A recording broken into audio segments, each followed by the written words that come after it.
কড়াইতে একটু তেল দিয়েছি, তেল দেওয়ার পরে আমি একটু বাটা মাছটা সুন্দর করে ভেজে নেব। বাটা মাছটা ভাজা করতে দিয়েছি। দেখো বাটা মাছটা ভাজাটা আমার হয়ে গেছে, মাছ ভাজাটা। এবার আমি একটু এটাকে নামিয়ে রাখবো। একটু জিরে ফোড়ন দিয়ে দেবো, ফোড়নটা একটু পোড়া পোড়া করে নেবো। জিরেটা আমার পোড়া পোড়া হয়ে গেছে। আমি একটু আলু দিয়ে পটল দিয়ে চিচি করে কেটে রেখেছি, একটু কাঁচা লঙ্কা চিড়ে রেখেছি। আলু দিয়ে পটল দিয়ে সুন্দর করে আমি একটু কষা কষা করে নেবো, ভেজে নেবো। আগে পরিমাণ মতো একটু নুন দেবো, পরিমাণ মতো একটু হলুদ দিয়ে দেবো, দিয়ে এটাকে আমি সুন্দর করে একটু ভাজা ভাজা করে নেবো। দেখো পটল দিয়ে আলু দিয়ে আমি একটু সুন্দর করে ভেজে নিয়েছি, আমার ভাজাটা হয়ে গেছে। আমি এর মধ্যে একটুখানি হালকা করে জিরের গুঁড়ো দিয়ে দেবো। তোমরা চাইলে একটু জিরে বাটা করেও দিতে পারো।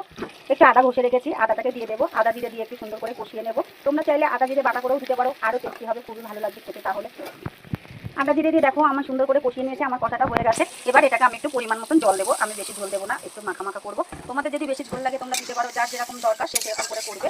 এর মধ্যে আরেকটু আমি স্বাদ মতন নুন দিয়ে দেবো, আর একটু পরিমাণ মতন বুঝিয়ে হলুদ দেবো, হলুদ লাগবে একটু, দিয়ে নাড়াচাড়া করবো।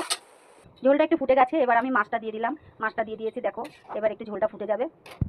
দেখো ঝোলটা আমার হয়ে গেছে, আমি এবার এটাকে নামিয়ে রাখবো। আমার এই রেসিপিটা যদি তোমাদের একটু ভালো লেগে থাকে, আশা করি তোমরা কমেন্ট করবে, কমেন্ট বক্সে লিখবে। আরও নতুন নতুন রেসিপি তোমাদের জন্য নিয়ে আসবো, খুবই ভালো লাগবে। হালকা পাতলা গরমে খাবার, খুবই টেস্টি, খুবই ভালো সুস্বাদু পাতলা ঝোল।